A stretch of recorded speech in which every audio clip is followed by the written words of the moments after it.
नमस्कार दोस्तों, अमावस्या और पूर्णिमा दो सगी बहनों की कहानी। एक राज्य में एक राजा और एक रानी रहते थे, जिनकी 4 संतानें थी, 2 लड़के और 2 लड़की। एक लड़की का नाम पूर्णिमा तथा दूसरी लड़की का नाम अमावस्या था। पूर्णिमा घर के कामों में निपुण थी और घर का पूरा काम करती थी और भगवान की पूजा अर्चना भी किया करती थी। इसके अतिरिक्त वह गौ माता की सेवा भी किया करती थी और उसकी दूसरी बहन अमावस्या ना ही घर का कोई काम करती थी, ना ही भगवान की पूजा अर्चना करती थी और ना ही गौ माता की सेवा करती थी। पूर्णिमा सर्वगुण संपन्न थी। फिर भी राजा और रानी अपने दोनों बेटों तथा पुत्री अमावस्या को ही प्यार किया करते थे और वह पूर्णिमा से प्यार नहीं करते थे, उसके साथ भेदभाव करते थे। राजा के चारों पुत्र और पुत्री धीरे धीरे बड़े हो रहे थे। जब वे बड़े हो गए, राजा ने अपने दोनों पुत्रों का विवाह योग्य कन्याओं के साथ करा दिया।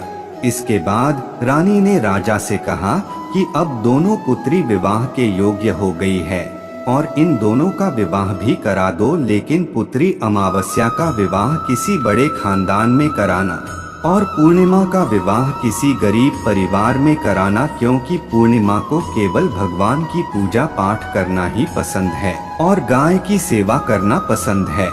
अब रानी ने राजा को दोनों पुत्रियों का रिश्ता तय करने के लिए भेज दिया। राजा ने अपने पड़ोसी राज्य में जाकर वहां के राजा के पुत्र से अमावस्या का रिश्ता तय कर दिया और वही पास के गांव में जाकर एक गरीब परिवार के लड़के से पुत्री पूर्णिमा का रिश्ता भी तय कर दिया। यह सारी बात जाकर राजा ने अपनी रानी से बताया तो रानी यह सोचने लगी कि अब देखते हैं कि भगवान इसकी मदद कैसे करते हैं। यह बहुत ही पूजा पाठ करती है और भगवान में मगन रहती है।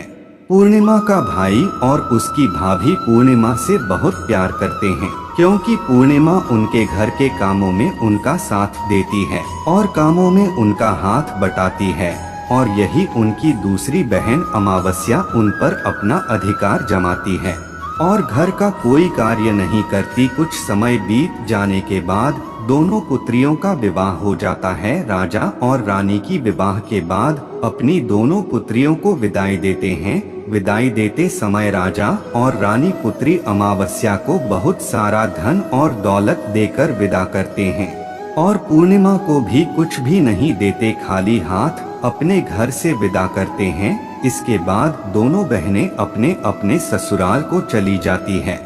कुछ दिन बीत जाते हैं और एक दिन अमावस्या अपने घर पर शिव जी की कथा रखती है, जिसमें वह सभी गांव वाले को निमंत्रण देती है और अपनी बहन पूर्णिमा को नहीं बुलाती। जब गांव की सभी औरतें अमावस्या के यहाँ जाती है तो यहाँ सब दृश्य पूर्णिमा अपने घर के दरवाजे के बाहर बैठकर देख रही होती है। तब वहाँ से गुजर रही औरतें पूर्णिमा से कहती हैं कि तुम्हारी बहन के यहाँ शिव जी की कथा है, क्या तुम नहीं चलोगी? पूर्णिमा ने कहा, मुझे निमंत्रण नहीं आया है, मैं नहीं जा सकती। सभी गांव की औरतों ने पूर्णिमा से कहा, बुलाया नहीं तो क्या हुआ, भगवान शिव की कथा है, तुम हमारे साथ चलो।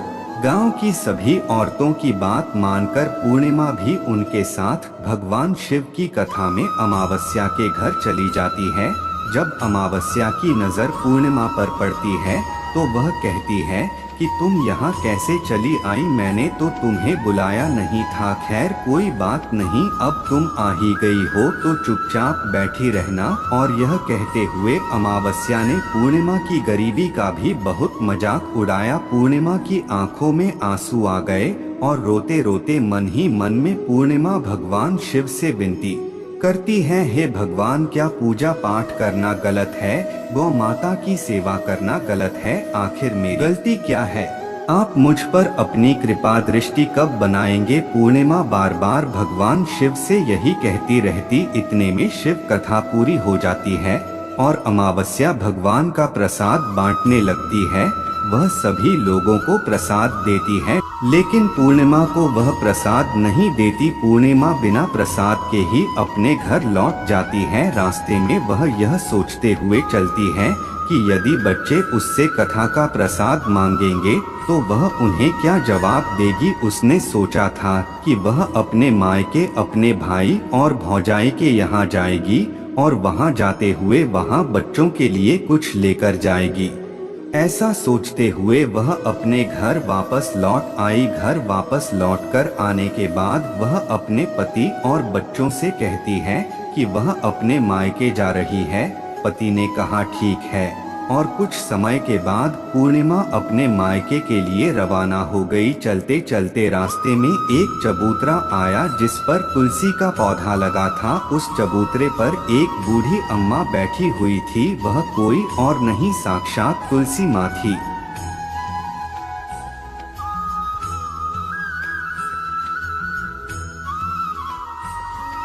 उस बूढ़ी माता ने पूर्णिमा से कहा, बिटिया तुम कौन हो और कहाँ जा रही हो। पूर्णिमा अपना परिचय देती है। परिचय देने के बाद बूढ़ी औरत ने पूर्णिमा से कहा कि यहाँ तुलसी का पौधा सूख रहा है, इसमें थोड़ा सा पानी डाल दो और इस चबूतरे की साफ सफाई कर दो जिससे मुझे थोड़ी ठंडक मिलेगी। पूर्णिमा ने कहा कि ठीक है माँ, मैं तुलसी में पानी डाल देती हूँ और यहाँ की साफ सफाई भी कर देती हूँ। पूर्णिमा ने साफ सफाई करने के बाद बूढ़ी अम्मा को भी नहला दिया और बूढ़ी अम्मा की भी सेवा की। उनके पैर दबाए और बूढ़ी अम्मा से कहा कि माँ जी और बताइए मैं आपकी क्या सेवा करूं, और कोई काम है तो बता दीजिए मैं कर दूंगी। बूढ़ी अम्मा ने कहा कुछ नहीं, अब तुम जाओ और वापस आते समय मुझसे मिलते हुए जाना। पूर्णिमा ने बूढ़ी अम्मा से कहा ठीक है माताजी मैं जाती हूँ, वापस आते वक्त आपसे मिलते हुए जाऊंगी। कुछ समय आगे चलने के बाद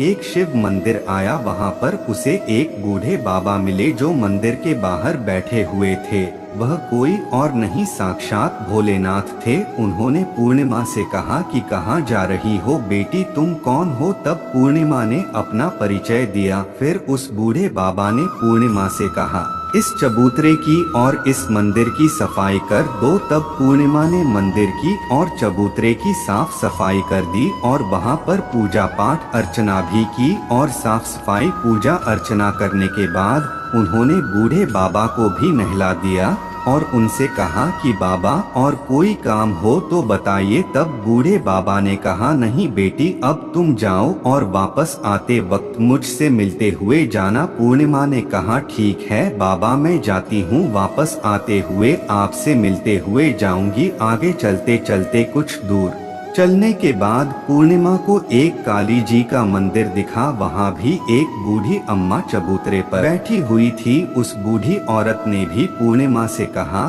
कि बेटी तुम कौन हो, कहाँ जा रही हो। तब पूर्णिमा ने उस बूढ़ी औरत को भी अपना परिचय दिया। बूढ़ी औरत ने पूर्णिमा से कहा कि यहाँ पर सभी पूजा पाठ करने के लिए आते हैं, लेकिन मंदिर की साफ सफाई करने के लिए कोई नहीं आता, इसीलिए तुम मंदिर की और चबूतरे की साफ सफाई कर दो। पूर्णिमा ने कहा ठीक है माताजी, और पूर्णिमा मंदिर की और चबूतरे की साफ सफाई कर देती है और पूजा पाठ भी करती है और माताजी का श्रृंगार कर देती है और उस बूढ़ी अम्मा को भी नहला देती है और बूढ़ी अम्मा के पैर दबाती है और कहती है कि सभी काम हो गया है माँ जी, और कोई काम हो तो बताइए। बूढ़ी अम्मा कहती है कि नहीं बेटी अब तुम जाओ, लेकिन वापस आते वक्त मुझसे मिलते हुए जाना। पूर्णिमा कहती है ठीक है, और वह आगे चली जाती है। आगे चलते चलते एक नदी आती है।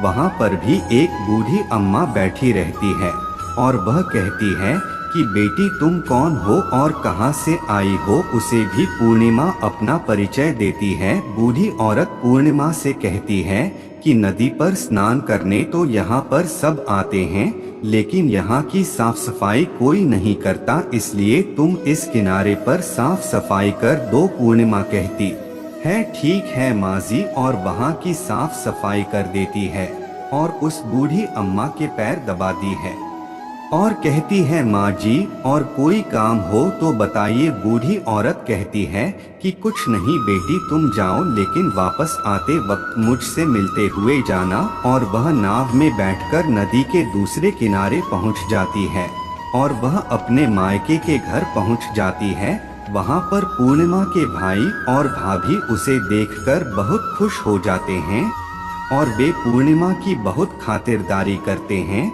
और उससे बहुत सारी बातें करते हैं और कहते हैं कि बच्चों को भी साथ में लेकर आती तो बहुत अच्छा होता। अब कुछ समय के बाद पूर्णिमा ने वापस अपने ससुराल जाने को कहा तो उसकी भाभी ने उसके लिए एक साड़ी दी और थैले में बच्चों के लिए कपड़े और खाने पीने की कुछ चीजें रख दी और कहा कि तुम बहुत दिनों के बाद आती हो। और पूर्णिमा की भाभी ने यह थैला पूर्णिमा के हाथ में दे दिया और कहा कि जाओ और जल्दी वापस आना। इसके बाद पूर्णिमा वहां से अपने ससुराल के लिए रवाना हो गई और उसी नदी के किनारे पहुंची और नाव में बैठकर दूसरे किनारे पर उतर गई। वहां पर उतरने के बाद वहां पर उसे वही बूढ़ी अम्मा मिली जो साक्षात गंगा मैया थी। उस बूढ़ी अम्मा ने पूर्णिमा को एक थैला दिया और कहा कि इसे तुम अपने घर जाकर ही खोलना। अब पूर्णिमा के पास 2 थैले हो गए थे। उन्हें लेकर पूर्णिमा वहां से रवाना हुई। आगे कुछ दूर चलने पर काली माँ का मंदिर आया। वहां पर काली माँ बूढ़ी माँ के रूप में विराजमान थी। उन्होंने कहा, आ गई बेटी। पूर्णिमा ने कहा, हाँ माजी मैं आ गई। तो काली माँ ने उसे एक थैला दिया, कहा तुम यह थैला अपने घर जाकर खोलना। अब पूर्णिमा के पास 3 थैले हो गए थे। तीनों थैली लेकर पूर्णिमा आगे बढ़ी। कुछ दूर जाने पर शिव जी का मंदिर आया जहां बूढ़े बाबा के रूप में शिव जी स्वयं विराजमान थे। बूढ़े बाबा ने कहा, पूर्णिमा तुम वापस आ गई। पूर्णिमा ने कहा, हाँ बाबा मैं वापस आ गई। बूढ़े बाबा ने भी पूर्णिमा को एक थैला दिया और कहा कि यह थैला तुम घर जाकर ही खोलना। पूर्णिमा ने कहा ठीक है बाबा। अब पूर्णिमा के पास 4 थैले हो गए थे। अब पूर्णिमा 4 थैलों को कैसे ले जाती। उसने एक पुरानी साड़ी निकाली और उन सभी थैलों का एक बड़ा थैला बना लिया और उसे सर पर रखकर वहां से रवाना हो गई। कुछ दूर जाने के बाद उसे तुलसी माँ बूढ़ी औरत के रूप में मिलती है और कहती है, पूर्णिमा तुम आ गई। पूर्णिमा कहती है, हाँ माजी मैं आ गई। वह बूढ़ी औरत भी उसे एक थैला देती है और कहती है कि यह थैला तू अपने घर जाकर ही खोलना। पूर्णिमा कहती है ठीक है माजी। अब पूर्णिमा के पास 5 थैले हो गए थे। पूर्णिमा वहां से रवाना हुई तो वापस अपने घर पहुंच गई। पूर्णिमा ने थैलों को नीचे रखा और सबसे पहले अपने मायके का थैले खोलकर देखने लगी। उसमें बच्चों के लिए अच्छे कपड़े और खाने पीने की चीजें थी और उसमें कुछ गहने भी थे। पूर्णिमा ने कपड़े अपने बच्चों को दे दिए और खाने पीने की चीजें भी बच्चों को दे दी। बच्चे यह सब पाकर बहुत खुश थे। अब पूर्णिमा ने दूसरा थैला खोला जो उसे गंगा मैया ने दिया था। उसमें ढेर सारे हीरे जवाहरात सोना चांदी आदि था। इसके बाद अब पूर्णिमा ने तीसरा थैला खोला जो उसे काली माँ ने दिया था। उसमें बहुत सारा सोना श्रृंगार का सामान भरा हुआ था। इसके बाद पूर्णिमा ने चौथा थैला खोला जो उसे भगवान शिव ने दिया हुआ था। उसमें बहुत सारा धन संपत्ति भरा हुआ था और बहुत सारी खुशियां भरी हुई थी। इसके बाद अब पूर्णिमा ने 5वां थैला खोला जो उसे तुलसी माँ ने दिया था। उसमें चावल दाल और 7 प्रकार की खाने की चीजों से भरा हुआ था। अब पूर्णिमा के घर में किसी भी चीज की कमी नहीं थी। उसका घर धन धान्य से भरा हुआ था और परिपूर्ण था। अब पूर्णिमा और उसका परिवार सुख में जीवन व्यतीत करने लगा। अब पूर्णिमा के मन में विचार आया कि क्यों ना शिव जी की कथा कराई जाए और शिव जी की कथा में एक कार्यक्रम रखा। पूर्णिमा ने गांव के सभी लोगों को निमंत्रण दिया और घर घर जाकर सभी लोगों को बुलाया। पूर्णिमा अपनी बहन अमावस्या के घर भी गई और अमावस्या को भी शिव जी की कथा के लिए उसने अपने घर पर बुलाया। जब अमावस्या पूर्णिमा के घर शिव जी की कथा में आई तो उसने देखा कि पूर्णिमा के घर में किसी भी चीज की कोई कमी नहीं है। इतना सारा धन दौलत देखकर अमावस्या आश्चर्यचकित हो गई। उसने पूर्णिमा से कहा कि तुम्हारे घर में इतनी धन और दौलत कहाँ से आई? पूर्णिमा ने कहा, देखो बहन, तुमने शिव जी की कथा में मुझे नहीं बुलाया था, फिर भी मैं चली आई और तुमने मुझे प्रसाद तक नहीं दिया और मेरी गरीबी का मजाक भी उड़ाया। उसके बाद मैं अपने घर आ गई और घर आते हुए मन ही मन में सोच रही थी कि अपने मायके जाऊंगी और मैं अपने मायके चली गई और जो कुछ घटना इस बीच हुई वह सभी घटना अपनी बहन अमावस्या को बताती है। तो अमावस्या कहती है कि तुम भी मुझे प्रसाद मत दो और मुझे डांट लो, लेकिन पूर्णिमा ने कहा कि यह तो भगवान का प्रसाद है, मैं तो सबको दूंगी और तुम्हें भी दूंगी। फिर भी अमावस्या ने प्रसाद नहीं लिया और वह सीधे अपने घर चली गई। घर जाकर अपने बच्चों से कहकर वह अपने मायके जाने के लिए तैयार हो गई और मायके के लिए निकल गई। उसे भी रास्ते में चलते चलते तुलसी माँ मिली, जो चबूतरे पर बूढ़ी माँ के रूप में बैठी हुई थी। बूढ़ी माँ ने अमावस्या से कहा कि बेटी, कौन हो तुम और कहाँ जा रही है? अमावस्या ने अपना परिचय दिया। बूढ़ी माँ ने कहा, बेटी, यह तुलसी का पौधा सूख रहा है, इसमें थोड़ा सा पानी डाल दो और इस चबूतरे की साफ सफाई कर दो। इस पर अमावस्या ने कहा, बुढ़िया, तुझे दिखाई नहीं दे रहा कि मैंने इतनी महंगी साड़ी पहन रखी है, यह गंदी हो जाएगी। ऐसा कहकर वहाँ से आगे चली गई। आगे जाने पर उसे भगवान शिव मिले, जिसे भी उसने ऐसा ही कहा। उसके बाद आगे जाने पर उसे काली माँ मिली, उनसे भी उसने यही सारी बातें कही। और आगे जाने पर उसे गंगा जी मिली, उनसे भी उसने यही सब कहा और आगे चली गई। इसके बाद अमावस्या जब नाव में बैठने लगी तो उसे नाव में फूलों की जगह कांटे भरे हुए थे जो उसके पैरों में चुभ रहे थे। नदी के किनारे पर उतरकर वह अपने मायके चली गई। जब वहाँ उसे उसकी भाभियों ने तथा भाइयों ने देखा तो मन ही मन में कहने लगी कि काम की ना काज की ढाई, मन अनाज की अब आ ही गई हो तो ठीक है। पूर्णिमा तो हमारे कामों में हाथ बटाती थी, यह तो कोई काम भी नहीं करेगी। अब उन्होंने खाना बनाया और खा पीकर सभी सो गए। अमावस्या जब सुबह उठी, मैं अपने ससुराल जा रही हूँ। उन्होंने कहा कि ठीक है, जाओ। अमावस्या बोली, पूर्णिमा को तो तुमने एक थैला दिया था और मुझे कुछ नहीं दोगी क्या भाई? और भाभी ने कहा कि तुम घर जाओ, थैला तुम्हारे घर पहुंच जाएगा। फिर अमावस्या वहां से निकल गई और नदी के किनारे पर पहुंची। वहां गंगा मैया बूढ़ी औरत का रूप धारण करके बैठी हुई थी। बूढ़ी माँ ने कहा, आ गई बेटी? तो उसने कहा, हाँ मैं आ गई। तब अमावस्या ने कहा, तुमने पूर्णिमा को एक थैला दिया था और मुझे नहीं दोगी क्या? बूढ़ी अम्मा ने कहा, तुम घर जाओ, थैला तुम्हारे घर पहुंच जाएगा। इसके बाद आगे जाने पर उसे काली मैया मिली, उन्होंने भी अमावस्या को यही कहा। इसके बाद आगे जाने पर उसे शिव भगवान मिले, उन्होंने भी अमावस्या से यही कहा। इसके बाद आगे जाने पर उसे तुलसी माँ मिली और उन्होंने भी अमावस्या से यही कहा, तुम घर जाओ, थैला तुम्हारे घर पहुँच जाएगा। अमावस्या अपने घर पहुँच गई है।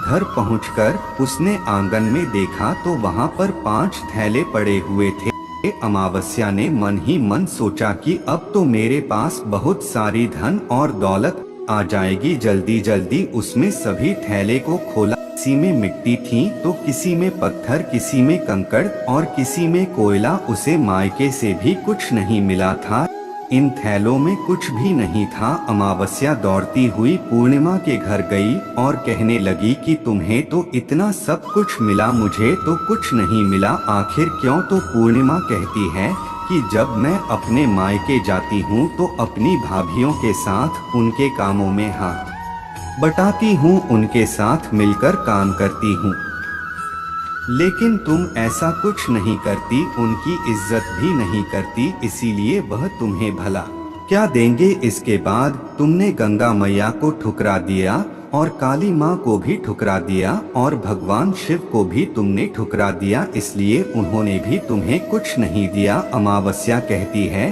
कि बहन तुम मुझे माफ कर दो, मैंने तुम पर हमेशा अत्याचार किया है मुझे कुछ नहीं मिला तो कोई बात नहीं, मैं भी भगवान की भक्ति करूंगी और सब कुछ प्राप्त कर लूंगी, मुझे इन सब चीजों का रहस्य बताओ। तो पूर्णिमा ने कहा कि तुम 3 सूत्र का ज्ञान ले लो और उसकी कथा करना। पहले सूत्र में दया मांगना और दूसरे सूत्र में कथा मांगना और तीसरे सूत्र में 108 बार ओम नमः शिवाय का जाप करना। बहन, भगवान ने यह सूत्र दिए हैं, इनको अपने हृदय में बसा लेना। मैंने भी यह 3 सूत्र अपने जीवन में अपनाए थे और सच्चे मन से भगवान की भक्ति पूजा पाठ की थी। फिर भगवान ने मुझे यह सब कुछ दिया और तुम्हारे पास जो कुछ था वह भी सब खत्म हो गया। इसके बाद अमावस्या अपने घर गई और भगवान की पूजा पाठ करने लगी। भगवान शिव से उसने माफी मांगी और गौ माता की सेवा भी की और दूसरों की मदद भी करने लगी। तो दोस्तों, उम्मीद है